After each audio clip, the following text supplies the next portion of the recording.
खोल कर देख लो क्या कह रही है ये छोरी। आ रही किसी की समझ में?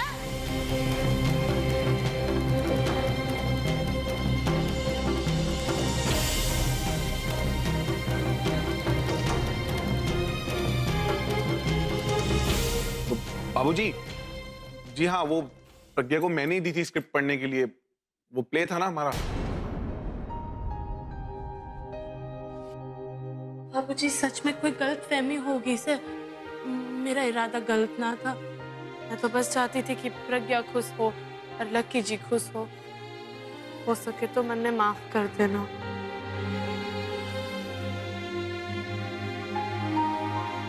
बाबूजी,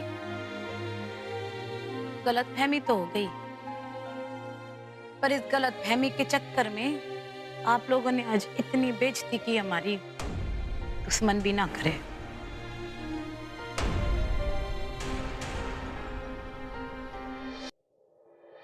हो सके तो हमें माफ कर दीजिए। गलती हमारी थी। हम बिना सोचे समझे किसी बात पे विचार किए आपके घर पे आ गए, अपनी हैसियत को भूल गए। माफ कर दीजिए। ना ना भाभी ना, ऐसा कभी ना कहना। माफी तो हमें मांगनी चाहिए आपसे। मामला याद से निकल गया था। न जाने क्या क्या सुनना पड़ा आपको। इसकी मंशा पे तो मैं कभी शक कर ही नहीं सकता। इसका इरादा तो नेक था।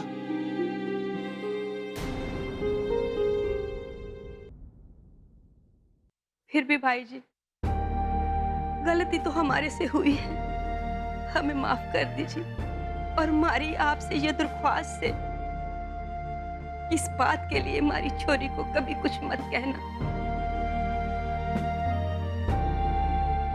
अरे भाभी, ये हमारी भी बेटी है।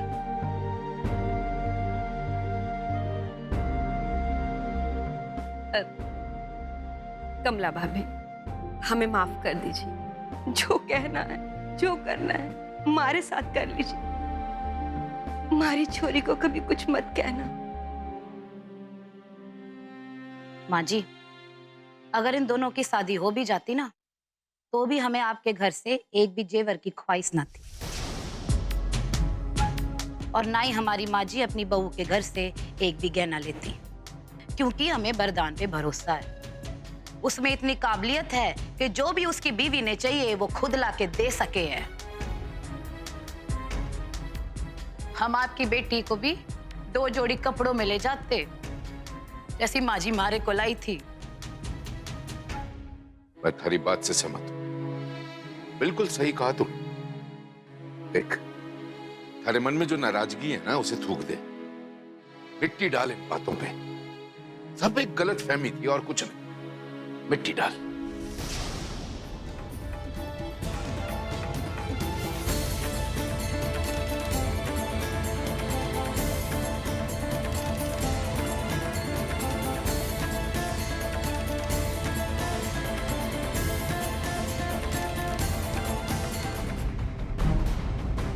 चलिए भाभी, चलिए चलिए। करीना, चलिए। करीना बहन जी, आप यूं क्या कर रहे हो?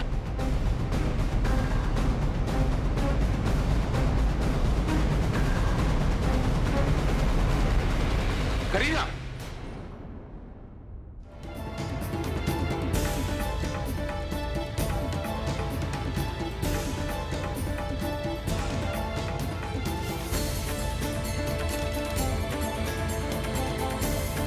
चोरी बावली होगी के क्या कर रही है तू यो?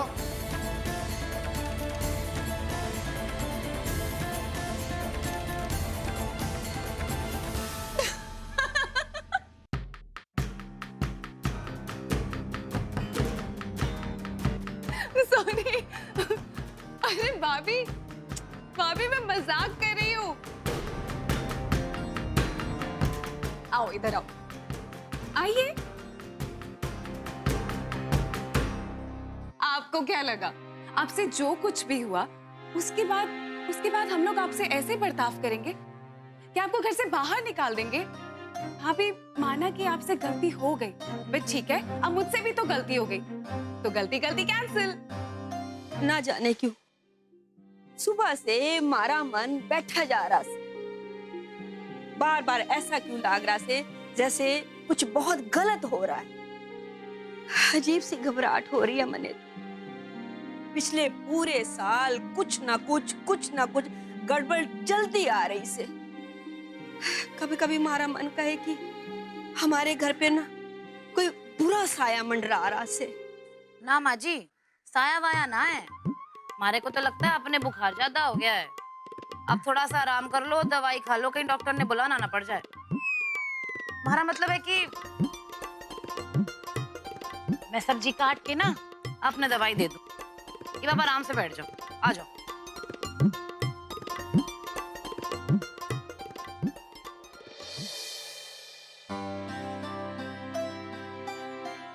ये बात होगी माँ, आप इतना परेशान क्यों हो रहे हो?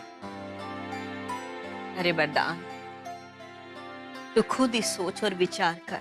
पिछले साल थारी दीदी के ब्याह में कितनी दिक्कतें आई और फिर हमारी तबीयत और फिर हमारा ऐसा मगज घूमियो कि थारा रिश्ता लेकर मैं कमला भाभी के पास चली गई। एक के बाद एक गड़बड़ होती चली गई। एक पल का भी चैन ना है हमारे को। वरदान, मैं सोच रही हूँ कि घर की शांति के लिए क्यों ना पूजा करवा ली जाए। वाह माँ जी, पूजा पाठ होवेगा, लोग आवेंगे और बढ़ चढ़ के चढ़ावा चढ़ावेंगे। आपके हो जाएंगे शांति पाठ और हमारे हो जाएंगे आमदनी के ठाट। अरे माँ, आप भी पिछले साल की इतनी सारी बातें सोच सोच के परेशान हुए जा रहे हो। अरे इस साल इतनी अच्छी चीजें भी तो हुई हैं, वो भी तो सोचो। माँ जी, हमारे को तो आपकी बात ना बिल्कुल सही लग रही है।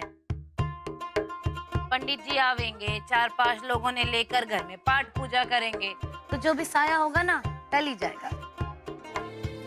उनके इरादे में खोट न थी। उनके इरादों में देवर जी खोट हो या ना हो, हमें के मतलब, हमारे पे कोई फर्क नहीं पड़ता। और फिर उनका और हमारा के लेना देना। मन तो ये अपनी छोरी के ब्याह की चिंता हो रही है बस, और किसी ने तो चिंता है ही नहीं। सब अब अपने काम में लगे हुए हैं बस। आप बिल्कुल चिंता छोड़ दीजिए।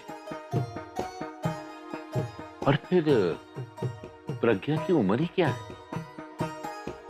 उम्र होगी देवर जी, और जब ये भी तो अच्छा रिश्ता ढूंढेंगे, जब भी कुछ अच्छा मिलेगा। तुम तो बड़ी आसानी से यो बात बोल सको हो, क्योंकि तारे छोरे का तो ब्याह निमट गया। इतना भी पराया ना बनाओ भाभी। प्रज्ञा हमारी भी छोरी है। थारी छोरी है तो फिर तुम उस घर में प्रज्ञा का ब्याह कर देते। ना भाभी, वो सब गलत फहमी है। लेकिन वरदान बुरा छोरा ना से। हीरा होगा वो, हमारी बोलात है, हमें ठीक ना लगे। देवर जी, तुम्हें तो थोड़ा सा भी अंदाजा न है हमारी जिम्मेदारी का। और सिर्फ प्रज्ञा ही नहीं, करीना की भी जिम्मेदारी से। आप तो जानो ही हो, अच्छी तरह समझो हो। हमारी बड़ी बहन करीना की माँ उसे बचपन में मेरे पास छोड़ कर जाया करती। तू तो एकदम कच्ची और नादान खिलाड़ी लिखड़ी। तेरी नाक के नीचे वो बड़ो प्रज्ञा के ब्याह का इतना भयानक खेल रच कर गई है, तने भनक तक नहीं लगी। वो बात ठंडी भी नहीं हुई और तने उसे उसके घर भेज दिया। अब तो यो देखना से वो कौन सा धमाका करती। नहीं मामी जी, इतना वक्त तो मैंने उसे देना ही नहीं। तू बहुत ही अच्छे टाइम पे आई से। कल ना हमारे घर शांति पूजा से। देखती हूँ मेरे होते हुए इस घर में शांति पूजा कैसे हो सकती है।